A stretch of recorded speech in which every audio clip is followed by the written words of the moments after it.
The Desire of Ages, chapter 46. He was transfigured. Evening is drawing on as Jesus calls to his side 3 of his disciples, Peter, James, and John, and leads them across the fields and far up a rugged path to a lonely mountainside. The Saviour and his disciples have spent the day in traveling and teaching, and the mountain climb adds to their weariness. Christ has lifted burdens from mind and body of many sufferers. He has sent the thrill of life through their enfeebled frames. But he also is compassed with humanity, and with his disciples he is wearied with the ascent. The light of the setting sun still lingers on the mountaintop and gilds with its fading glory the path they are traveling. But soon the light dies out from hill as well as valley. The sun disappears behind the western horizon, and the solitary travelers are wrapped in the darkness of night. The gloom of their surroundings seems in harmony with their sorrowful lives, around which the clouds are gathering and thickening. The disciples do not venture to ask Christ whither he is going or for what purpose. He has often spent entire nights in the mountains in prayer. He whose hand formed mountain and valley is at home with nature and enjoys its quietude. The disciples follow where Christ leads the way, yet they wonder why their Master should lead them up this toilsome ascent when they are weary and when he too is in need of rest. Presently Christ tells them that they are now to go no farther. Stepping a little side from them, the man of sorrows pours out his supplications with strong crying and tears. He prays for strength to endure the test in behalf of humanity. He must himself gain a fresh hold on omnipotence, for only thus can he contemplate the future. And he pours out his heart longings for his disciples, that in the hour of the power of darkness, their faith may not fail. The dew is heavy upon his bowed form, but he heeds it not. The shadows of night gather thickly about him, but he regards not their gloom. So the hours pass slowly by. At first the disciples unite their prayers with his in sincere devotion, but after a time they are overcome with weariness, and, even while trying to retain their interest in the scene, they fall asleep. Jesus has told them of his sufferings. He has taken them with him that they might unite with him in prayer. Even now, he is praying for them. The Saviour has seen the gloom of his disciples and has longed to lighten their grief by an assurance that their faith has not been in vain. Not all, even of the 12, can receive the revelation he desires to give. Only the 3 who are to witness his anguish in Gethsemane have been chosen to be with him on the mount. Now the burden of his prayer is that they may be given a manifestation of the glory he had with the Father before the world was, that his kingdom may be revealed to human eyes, and that his disciples may be strengthened to behold it. He pleads that they may witness a manifestation of his divinity that will comfort them in the hour of his supreme agony with the knowledge that he is, of a surety, the Son of God, and that his shameful death is a part of the plan of redemption. His prayer is heard. While he is bowed in lowliness upon the stony ground, suddenly the heavens open. The golden gates of the city of God are thrown wide, and holy radiance descends upon the mount, enshrouding the Saviour's form. Divinity from within flashes through humanity and meets the glory coming from above. Arising from his prostrate position, Christ stands in godlike majesty. The soul agony is gone. His countenance now shines as the sun, and his garments are white as the light. The disciples, awakening, behold the flood of glory that illuminates the mount. In fear and amazement, they gaze upon the radiant form of their Master. As they become able to endure the wondrous light, they see that Jesus is not alone.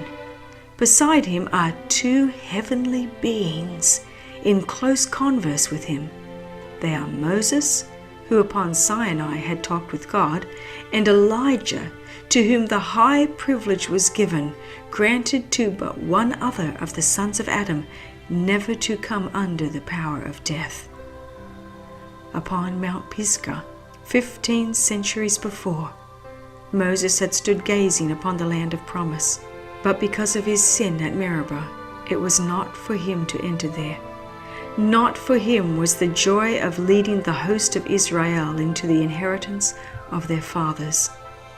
His agonized entreaty, "I pray thee, let me go over and see the good land that is beyond Jordan, that goodly mountain and Lebanon," was refused. The hope that for 40 years had lighted up the darkness of the desert wanderings must be denied. A wilderness grave was the goal of those years of toil and heart-burdening care. But he who is able to do exceeding abundantly above all that we ask or think had in this measure answered his servant's prayer. Moses passed under the dominion of death, but he was not to remain in the tomb. Christ himself called him forth to life. Satan the tempter had claimed the body of Moses because of his sin, but Christ the Savior brought him forth from the grave. Moses upon the Mount of Transfiguration was a witness to Christ's victory over sin and death. He represented those who shall come forth from the grave at the resurrection of the just.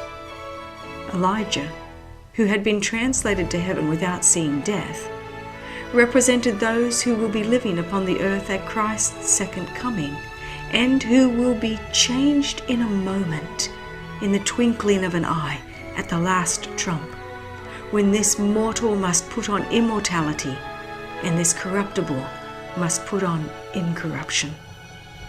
Jesus was clothed with the light of heaven, as he will appear when he shall come the second time without sin unto salvation. For he will come in the glory of his Father with the holy angels. The Saviour's promise to the disciples was now fulfilled. Upon the mount, the future kingdom of glory was represented in miniature. Christ the King, Moses a representative of the risen saints, and Elijah of the translated ones.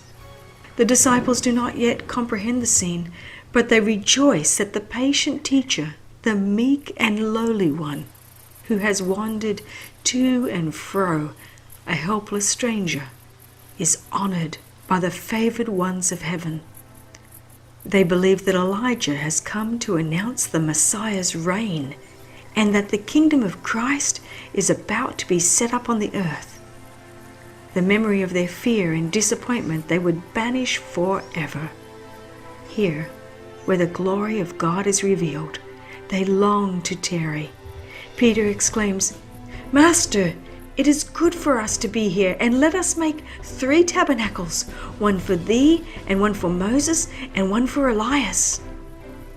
The disciples are confident that Moses and Elijah have been sent to protect their master and to establish his authority as king.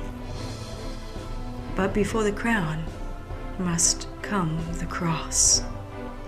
Not the inauguration of Christ as king, but the decrease to be accomplished at Jerusalem is the subject of their conference with Jesus.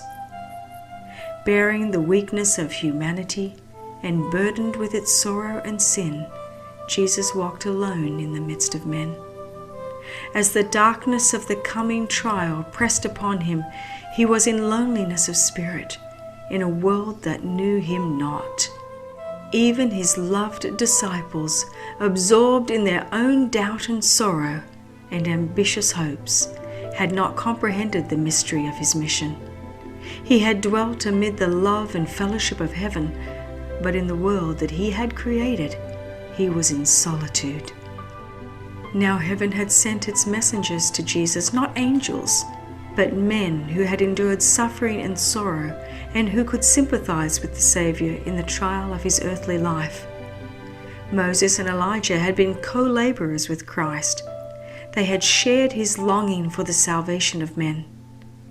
Moses had pleaded for Israel, "Yet now, if thou wilt forgive their sin, and if not, blot me, I pray thee, out of thy book which thou hast written."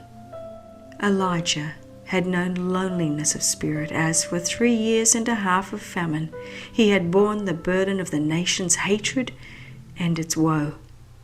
Alone he had stood for God upon Mount Carmel. Alone he had fled to the desert in anguish and despair. These men, chosen above every angel around the throne, had come to commune with Jesus concerning the scenes of his suffering, and to comfort him with the assurance of the sympathy of heaven. The hope of the world, the salvation of every human being was the burden of their interview.